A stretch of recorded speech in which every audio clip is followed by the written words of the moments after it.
Good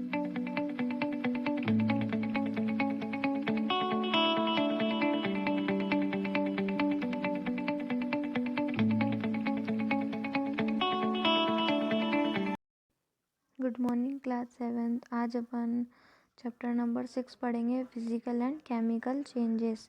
physical changes क्या होते हैं, केमिकल चेंजेस क्या होते हैं, ये पढ़ेंगे। ठीक है। Every day you come across many changes in your surrounding. आपने रोज़ में अपने बहुत सारे चेंजेस देखे होंगे अपने सराउंडिंग में, अपने आसपास बहुत सारे चेंजेस आप रोज़ देखते ही हैं। दिस चेंजेस में involve one or more substance. ये जो चेंजेस होते हैं ये मतलब एक सब्सटेंस नहीं, एक सब्सटेंस से ज़्यादा सब्सटेंसेस में भी आपको दिखते हैं। जैसे your mother may ask you to dissolve sugar in water to make a cold drink. जैसे आपकी मम्मी ने आपको बोला कि डिज़ोल्व शुगर मतलब शुगर को डिज़ोल्व करो, शुगर को घोलो वाटर के अंदर और कोल्ड ड्रिंक बनाओ। ठीक है। Making a sugar solution in a change. अब वो क्या बनेगा, शुगर सॉल्यूशन चेंज हो जाएगा। Similarly setting curd from milk is a change. Curd जो मतलब कर्ड होता है वो मतलब हमारा जो दही होता है, दही बन जाता है, काहे से बनता है, मिल्क से। तो मिल्क से क्या बन जाता है, मतलब जो कर्ड से मिल्क बनना है, मिल्क से कर्ड बनना, कर्ड से मिल्क तो पॉसिबल नहीं, मिल्क से कर्ड बनना जो होता है वो भी एक चेंज होता है। Sometimes milk become sour, sometimes कभी कभार क्या हो जाता है, मिल्क सॉर हो जाता है। सॉर मतलब क्या होता है, खट्टा। Soaring of milk is a change, ये भी एक चेंज है। Stretch rubber band also represent a change. रबड़ को स्ट्रेच करना, रबर बैंड को स्ट्रेच करना, वो भी एक चेंज होता है। Make a list of 10 changes you have to notice around you. आप ऐसे 10 चेंजेस की लिस्ट बनाएंगे जो आप रोज़ अपने आसपास देखते हैं। ठीक है। In this chapter, we shall perform some activities and study the nature of these changes. Broadly, these changes are of two kinds, physical and chemical changes. तो एक्टिविटी यही है, cut a piece of paper in 4 square pieces, cut each square pieces further into 4 square pieces, lay this on a floor table and that pieces of shape of the original piece of paper. Obviously you cannot join the pieces back to make the original piece, but is there is a change in a property of paper। मतलब इन्होंने ऐसा बताया है कि आप इस तरीके से पेपर कट कर लेंगे स्क्वायर शेप में, तो क्या आप इसे वापस इस तरीके से पूरा पेपर जोड़ सकते हैं, नहीं जोड़ सकते ना, तो ये भी एक चेंज है। और यही आपको जैसे दो इसमें एक्टिविटी दे रखी है, एक चौक की एक्टिविटी, एक आइस क्यूब की एक्टिविटीज़ है, मतलब कि कैसे चेंज होते हैं। अब जैसे ये भी एक एक्टिविटी कि boil some water in a container, थोड़ा मतलब आप पानी गर्म कीजिए एक कंटेनर में। Do you see the steam rising from the surface of water. अब आप देखेंगे कि उसमें से एक स्टीम, एक भाप निकलती है वाटर के ऊपर से। ठीक है। Hold an inverted pan by this handle over the steam at some distance from the boiling water.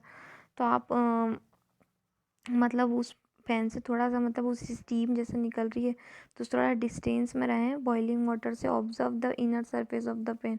तो जो उसका इनर सरफेस है उसका मतलब जो पैन का, तो मतलब वो आप ऑब्जर्व कर सकते हैं ना कि कितना गर्म होगा। इसलिए be careful while handing a flame. आपको बहुत केयरफुल रहना है ये सब करते हुए कि मतलब आपको एकदम नहीं पकड़ना, नहीं तो आपको जल सकता है। Properties such as shape, size, color and state of a substance are called as physical properties। मतलब जैसे शेप का चेंज होना, साइज़ का चेंज होना, कलर का चेंज होना, स्टेट का चेंज होना सब्सटेंस में, ये सब क्या होती है, फिजिकल प्रॉपर्टीज़ होती है। ठीक है। A change in which a substance undergoes a change it's physical properties is called physical change. तो जो ऐसे चेंज होते हैं मतलब जो फिजिकल प्रॉपर्टीज़ होती है मतलब उसको क्या बोलते हैं, फिजिकल चेंजेस बोलते हैं। और physical changes is generally reversible. Physical change क्या होता है, रिवर्सिबल होते हैं। मतलब कि मतलब एक बार मतलब कोई चीज़ हो गई है तो उससे वापस से वो चीज़ रिवर्सिबल है, मतलब वापस हम कर सकते हैं। ठीक है। तो हम इसके भी एग्जांपल्स देखेंगे आगे। In such a change no new substance is formed. इस चेंज से कोई नया सब्सटेंस कोई फॉर्म नहीं होता है। ठीक है। फिजिकल चेंजेस यही होता है, क्या होता है कि फिजिकल चेंजेस जो मतलब साइज, शेप, कलर इन सब को सिर्फ चेंज कर सके उसको हम सिर्फ फिजिकल प्रॉपर्टीज़ बोलते हैं। और अ change in which a substance undergoes a change in its physical properties. और जो फिजिकल प्रॉपर्टीज़ को चेंज कर रहे हैं उसे हम फिजिकल चेंज बोलते हैं। ये रिवर्सिबल होता है, मतलब वापस पहले जैसा हो सकता है, इसमें कोई नया चेंज फॉर्म नहीं होता है। केमिकल चेंज क्या होता है, a change with which you are quite familiar is the rusting of iron. जिस तरीके से रस्टिंग ऑफ आयरन है, if you leave a piece of iron in the open For some time it acquires a film of brownish substance. This substance is called rust and the process is called rusting. मतलब अगर आपने leave a piece of iron का piece लिया है in the open for some time, उसे बहुत time तक खुला रखा है, it acquires a film of brownish substance, उसमें क्या होगा, ब्राउनिश सब्सटेंस आएगा, ठीक है, प्रोड्यूस होगा। दिस सब्सटेंस, उसको क्या बोलते हैं हम, इस सब्सटेंस को रस्ट बोलते हैं और इस प्रोसेस को क्या बोलते हैं, रस्टिंग बोलते हैं। आयरन गेट्स ऑफ पार्क और farmlands, iron benches kept in loans and gardens, almost every article of iron. आपने बहुत सारी जगह मतलब आयरन के आर्टिकल्स देखे होंगे, जिस तरीके से आप एग्जाम्पल में देख रहे हैं, देखिए रस्टिंग आयरन दिख रहा है, ये क्या है, रस्टिंग आयरन है।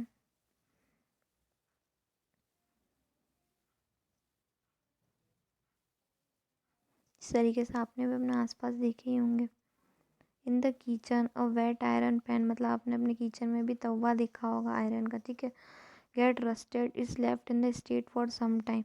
Rust is not iron, it is different from of iron on which it is gets deposited. Let us consider a few more changes where new substance are formed. अब हम ऐसे बहुत सारे दूसरे भी चेंज देखते हैं जिससे नए सब्सटेंस फॉर्म्ड हो जाते हैं, ठीक है। It is a dangerous to look for long at the burning magnesium ribbon. The teacher should advise children not to stare at the burning ribbon. अब देखिए ये ऐसे आपको खुद को अकेले नहीं करना है, थोड़ा डेंजरस हो सकता है। जैसे हम बर्निंग मैग्नीशियम रिबन की जो एक्टिविटी कर रहे हैं, तो मैं आपको यही एडवाइस दूंगी कि आप खुद अकेले ना करें इस तरीके से। तो जब आप लोग ये स्कूल में आएंगे तो मैं आप लोगों को करवाऊंगी, तो आप खुद ना करें, ये देख लीजिए खाली। The change can be represented by, जैसे मैग्नीशियम और ऑक्सीजन मिलेगा तो क्या बनेगा, मैग्नीशियम ऑक्साइड बनेगा, क्योंकि Mg मिला प्लस मैग्नीशियम का क्या होता है केमिकल फार्मूला Mg। मैंने आपको पहले भी बताया था कि ये सारी चीज़ें आपके यहाँ पर काम आएगी। ऑक्सीजन का क्या होता है O2, तो जब Mg प्लस O2 मिला तो क्या हुआ, Mg, और इधर का O2 का ऑक्सीजन आया तो अपने पास क्या हुआ, O आया, तो MgO, मैग्नीशियम प्लस ऑक्सीजन मिला तो क्या बना, मैग्नीशियम ऑक्साइड बन गया। तो ये आपकी एक्टिविटी है मैग्नीशियम रिबन बर्निंग की। तो मैं आपको पहले ही एडवाइस दे रही हूँ कि आप लोग खुद अकेले ना करें, तो इसीलिए मैं आपको अभी बता नहीं रही हूँ, बट जब स्कूल खुलेंगे तो मैं आपको बताऊँगी। अभी आपके लिए वो चीज़ ज़रूरी नहीं है। Change in colour of the copper sulphate solution due to reaction with iron. अब देखिए इसमें हमने मतलब आयरन डाली, मतलब आयरन की ब्लेड डाल दी है, दो जैसे बॉटल लिए हैं, उसमें क्या हुआ है कि एक में नहीं डाली और एक में डाली, तो एक का कलर देखिए कि आयरन सल्फेट, मतलब जिसमें हमने आयरन की ब्लेड डाली उसका कलर क्या हो गया, ग्रीनिश हो गया, और जिसमें हमने कॉपर की डाली उस कॉपर सल्फेट का डाला उसमें का कलर क्या हुआ, ब्लू हुआ, ठीक है। तो change in colour of the copper sulphate solution due to reaction with iron.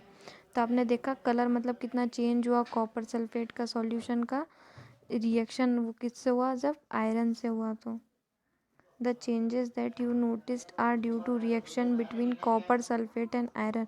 The change is a tasteful vinegar, acetic acid और बेकिंग सोडा, है ना, सोडियम हाइड्रोजन कार्बोनेट मिलते तो क्या बनता है, कार्बन डाइऑक्साइड और अदर सब्सटेंस बनता है। मतलब कोई, आप तो ये ध्यान रखिए कि जब विनेगर और बेकिंग सोडा ये सब मिलेंगे तो क्या बनेगा, कार्बन डाइऑक्साइड बनेगा, है ना, और plus other substance. The reaction between carbon dioxide and lime water as follows.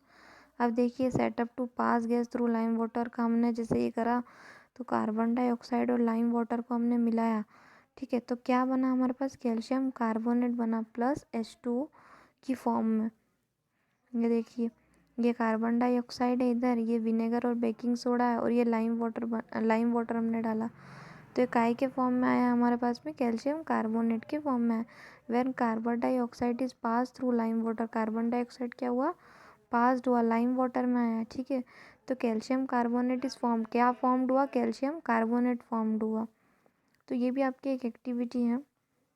ये जब आप सब लोग स्कूल आएंगे तो मैं आपको थोड़ा अच्छे से समझाऊंगी, ऐसे वीडियो में क्या हर चीज़ आपको मैं एक्सप्लेन नहीं कर सकती हूँ। अभी मैं आपको वही एक्सप्लेन कर रही हूँ जो आपके एग्ज़ाम्स के लिए इम्पॉर्टेंट है, जो आपके पढ़ने के लिए इम्पॉर्टेंट है, और जो आपके लिए अभी मतलब जिसको आपकी बहुत मतलब आपको जिस चीज़ की बहुत नीड है, अभी आप वही सारी चीज़ें देखें, वही सारी चीज़ें समझें, तो आपको बहुत अच्छे से समझ में भी आएगी कि हाँ फिज़िकल चेंजेस क्या होते हैं, केमिकल चेंजेस क्या होते हैं, और ये सारी तो क्या एक्टिविटीज़ हैं। तो ये एक्टिविटीज़ तो जब आप स्कूल में आएंगे ना, तो मैं आपको और ज़्यादा मतलब डीपली और बहुत अच्छे से करवा सकती हूँ।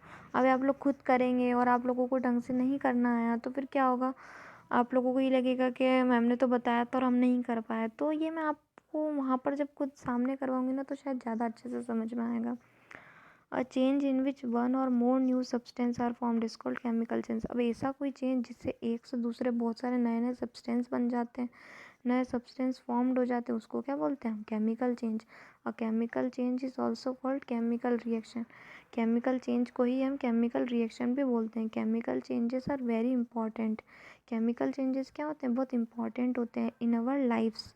All new substance are formed as a result of chemical changes. जो किसी भी सब्सटेंस से जब कोई नया सब्सटेंस फॉर्म्ड हो जाता है, तो वो केमिकल चेंज हो जाता है। जैसे digestion of food in our body, हमारे बॉडी में खाना पच जाना, ये भी एक नया सब्सटेंस ही फॉर्म्ड हुआ ना।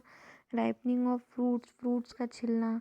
अब वापस एक बार कोई फ्रूट्स को छिल लेंगे तो क्या वापस अब उस फ्रूट्स के छिलके लगा सकते हैं, नहीं लगा सकते हैं ना। फर्मेंटेशन ऑफ ग्रेप्स, ये सब क्या है, आपके केमिकल चेंजेस हैं। ठीक है, तो we have seen that one or more new substance are produce in a chemical change. In addition to new products the following में accompany a chemical change: heat, light or any other radiation, ultraviolet for example may be given off or observed। जैसे heat है, light है और बहुत अलग अलग other radiations हैं, ठीक है। जैसे अल्ट्रावायलेट है एग्जाम्पल में, ये क्या होते हैं सब, गिवन ऑफ, ऑब्जॉर्ब्ड होते हैं, ठीक है, बहुत जल्दी एब्जॉर्ब्ड होते हैं। साउंड में भी प्रोड्यूस्ड, साउंड प्रोड्यूस्ड होता है। जैसे a change in smell may take place, a new smell may be given off. जैसे कोई भी स्मेल आती रहती है, तो वो न्यू स्मेल में कोई प्रोड्यूस्ड हो जाती, न्यू स्मेल उसकी जगह टेक प्लेस हो जाती है। अ कलर चेंज में टेक प्लेस, कलर चेंजेस हो जाते हैं। गैस में बी फॉर्म्ड, गैस फॉर्म्ड हो जाती है। Let us to get some examples. You saw that burning of magnesium ribbon is a chemical change. जैसे मैग्नीशियम ऑफ रिबन आपने देखा, बर्निंग ऑफ मैग्नीशियम रिबन, वो भी क्या है, केमिकल चेंज है। Burning of coal, wood, leaves is also called chemical changes. In fact burning of any substance in a chemical change, किसी भी चीज़ का बर्न होना क्या कहलाएगा, किसी भी चीज़ के सब्सटेंस का बर्न होना वो क्या होगा, केमिकल चेंज ही होगा। Explosion of a fire work is a chemical change. अब एक्सप्लोजन हो, जैसे किसी भी चीज़ का फटना, क्या हुआ, केमिकल चेंज हुआ। You know that such of a explosion produce heat, light, sound and unpleasant gases that pollute the atmosphere. आप जानते हैं किसी भी चीज़ का एक्सप्लोशन प्रोड्यूस होना मतलब किसी भी चीज़ का फटना, तो हीट, लाइट, साउंड और बहुत सारी गैसेस जो वो पॉल्यूट करता है, उससे क्या होता है, हमारा एटमॉस्फेयर पॉल्यूट होता है, गंदा होता है। This is why are you advise not to play with fire works. इसलिए हमें कभी भी फायर वर्क्स जैसी चीज़ों से नहीं खेलना चाहिए। When food gets spoiled it produces a foul smell. जैसे जब कोई खाना सड़ जाता है, तो वो क्या होता है, एक फॉल स्मेल प्रोड्यूस करता है। Shall we call this change a chemical change. क्या है, केमिकल चेंज है। You must have notice that a slice of an apple acquires a brown colour if it is not consumed immediately. If you have not seen this change in color, cut a fresh slice of apple and keep it away some time. Repeat the same activity. A slice of potato or brinjal. The change of a color in this case is due to formation of new substance. Are these changes chemical changes? देखिए, जैसे आप कोई Apple है, आपने उसको ripening करा मतलब काटा, और बहुत टाइम तक जैसे आप खाते नहीं तो उसका कलर थोड़ा थोड़ा सा चेंज होता है ना। जैसे आपने कोई भी पोटैटो है, ब्रिंजल है, उसको भी काटा और बहुत टाइम तक वो पड़ा ही रिया, तो वो क्या होता है, एक न्यू सब्सटेंस फॉर्म करने लग जाता है। तो ये सब क्या होते हैं, केमिकल चेंजेस होते हैं। अब देखिए, जैसे रस्टिंग ऑफ आयरन है। Let us back off to rusting. This is one change that affects iron articles and slowly destroys them. Iron articles क्या होते हैं, मतलब वो बहुत स्लोली डिस्ट्रॉय होते हैं। स्लोली डिस्ट्रॉय होते हैं मतलब ख़राब होते हैं। Since iron is use to making bridges, ships, cars, truck, bodies and many other particles. जो आयरन होते हैं वो काय काय में यूज़ आता है, जैसे ब्रिजेस में, शिप्स में बनाने में, कार्स बनाने में, ट्रक्स बनाने में और मैनी अदर आर्टिकल्स बनाने में। The monetary loss due to rusting is a huge. The process of rusting can be represented by the following equation. Iron plus oxygen plus water क्या बनाता है? रस्ट बनाता है, आयरन ऑक्साइड बनाता है, Fe2O3। देखिए आयरन क्या होता है, आयरन का केमिकल नेम क्या होता है? Fe plus O2 form the air के फॉर्म में प्लस H2O की फॉर्म में, तो वो क्या बनाएगा? रस्ट आयरन ऑक्साइड बनाएगा, Fe2O3। कैसे? देखिए Fe क्या हुआ, ये Fe इधर आया तो Fe2 हुआ, ऑक्सीजन की तो 1 2 और 3 हुए, ठीक है। एक तो फॉर्म ऑफ एयर में और एक H2O का, तो कितने हुए? 3 हुए, तो Fe2O3 इक्वेशन बनेगी। ये सब केमिकल इक्वेशन से आपको लर्न करनी ही पड़ेगी। ऐसा नहीं होता है कि मैं आपको कितना भी समझा लूँगी पर आपको तो थोड़ा सा याद करना ही पड़ेगा। ये सब इनकी केमिकल प्रॉपर्टीज़ है, केमिकल नेम्स हैं, ठीक है। तो आयरन है और आयरन जब ऑक्सीजन से मिलेगा एयर की फॉर्म में प्लस वाटर की फॉर्म में तो क्या बनेगा? आयरन ऑक्साइड बनेगा। For rusting the presence of both oxygen and water और वाटर वेपर इज इसेंशियल। ये सब केमिकल प्रॉपर्टीज़ होती हैं, तो ये सब आपको लर्न करनी पड़ती है, इनके केमिकल नेम भी याद करने पड़ते हैं। The process of depositing a layer of zinc on iron is called galvanisation. जो मतलब लेयर जो डिपॉजिटिंग होती है, जो डिपॉजिटिंग ऑफ लेयर होती है वो जिंक, जो जिंक पे होती है ना, जो लेयर होती है वो आयरन होती है, उसको क्या हम बोलते हैं? गैल्वेनाइजेशन बोलते हैं। तो जो ये प्रोसेस होती है depositing of layer of zinc की, आयरन पे जो लेयर चढ़ती है जिंक की, उसको हम क्या बोलते हैं? गैल्वेनाइजेशन बोलते हैं। The iron pipes we use in our homes to carry water are galvanize to prevent rusting. अब जो आपके घर में जैसे बहुत सारे आयरन के पाइप पड़े होंगे, अब उस पर क्या होता है, अपने घर में जो आयरन के पाइप पड़े होते हैं उस पर पानी लग जाता है ना, तो क्या हो जाती है? गैल्वेनाइज्ड हो जाती है टू प्रिवेंट रस्टिंग, रस्टिंग होने लग जाती है।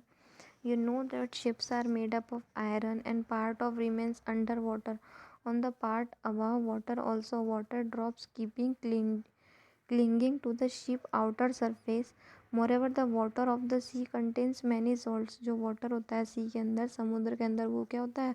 बहुत सारा salt उसमें तो contain रहता ही है। तो salt water makes the process of rust formation faster. अब क्या होता है, जो सॉल्ट वाटर होता है वो क्या इस प्रोसेस को क्या कर देता है? रस्ट की प्रोसेस को बहुत जल्दी फास्ट कर देता है। Therefore ships suffer a lot of damage from rusting in spite of being. इसलिए क्या होता है, जो शिप्स के सफ़र होते हैं उसमें क्या होता है? बहुत डैमेज होता है, रस्टिंग बहुत ज़्यादा होती है। So much so the fraction of ships iron has to replace every year. इसीलिए क्या होता है कि जो शिप्स के मतलब जो नीचे के फ्रैक्शंस होते हैं जो बहुत ख़राब हो जाते हैं तो वो रिप्लेस्ड होते हैं, हर साल रिप्लेस्ड होते हैं। Stainless steel is made by mixing iron with carbon and metals like chromium, निकल and manganese. It does not rust. जो स्टेनलेस स्टील होती है जिसमें मतलब मिक्सिंग आयरन भी मिक्स होता है विथ कार्बन एंड मेटल्स, जैसे वो क्या होते हैं? लाइक क्रोमियम होते हैं, निकल होते हैं, मैग्नीज होते हैं। इट डज नॉट रस्ट, इसमें रस्ट नहीं होता है, ये रस्ट नहीं होते हैं। क्रिस्टलाइजेशन क्या होता है? The salt obtained in this manner is not pure and the shape of its crystals can not be seen clearly.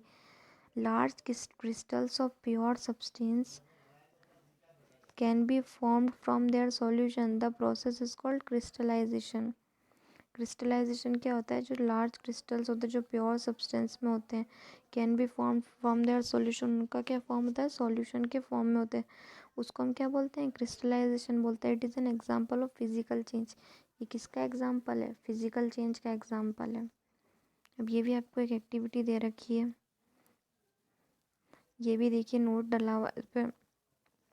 To be performed in the presence of teacher. आपको जब भी परफॉर्म करना है टीचर की presence में। Crystals of copper sulphate, ठीक है। तो ये मैंने आपको बोला ना कि मैं आपको ये सब जब भी कर पाऊँगी जब आप मेरी प्रेजेंस में होंगे। आप अभी ये सब खुद अकेले नहीं कर पाएंगे और गलत गलत कर लेंगे सब। तो आपका ये चैप्टर यहाँ पर ख़त्म होता है। तो अपन ने क्या पढ़ा है इसमें? फिज़िकल चेंज क्या होते हैं, केमिकल चेंजेस क्या होते हैं जो नए फॉर्म्स प्रोड्यूस कर देते हैं, फिज़िकल चेंजेस क्या होते हैं जो रिवर्सिबल होते हैं, रस्टिंग क्या होती है आयरन की, कब शिप्स पे चढ़ जाती है, शिप्स के जैसे जो नीचे समुद्र में वो पहिए रहते हैं तो क्या होते हैं? वो सॉल्ट पानी में बहुत ज़्यादा रहता है तो वो बहुत जल्दी ख़राब होने लग जाता है, तो हर साल वो रिप्लेस्ड होते हैं। गैल्वेनाइजेशन पढ़ा है ना, यही सब पढ़ा है अपन ने, तो ये चैप्टर आपका यहाँ पर ख़त्म होता है। तो आपको समझ में आया होगा फिजिकल चेंज, केमिकल चेंजेस क्या है, तो उसी हिसाब से आपके क्वेश्चन आंसर्स आएंगे, ठीक है। जैसे बर्निंग ऑफ कोल क्या है, मेल्टिंग ऑफ वैक्स कौन सा चेंज है, डिज़ोल्विंग शुगर इन वाटर क्या चेंज है। जैसे एक बार अगर आपने शक्कर पानी में घोल दी तो फिज़िकल चेंज है, क्या केमिकल चेंज है। फिज़िकल चेंज मतलब ये कि वापस से पहले जैसा हो जाए जैसी चीज़ थी, और केमिकल चेंज है कि उस चीज़ से, उस सब्सटेंस से आपने कोई नई चीज़ प्रोड्यूस कर दी और वो वापस पहले जैसी नहीं हो सकती, जो इरिवर्सिबल है, वो केमिकल चेंज है। और फिज़िकल चेंज क्या है, जो पहले जैसा वापस हो जाता है, वो फिज़िकल चेंज है। और केमिकल चेंज जो नई चीज़ प्रोड्यूस कर देती है, नया फॉर्म प्रोड्यूस कर देती है, नया सब्सटेंस प्रोड्यूस कर देती है, ठीक है। तो थैंक यू क्लास।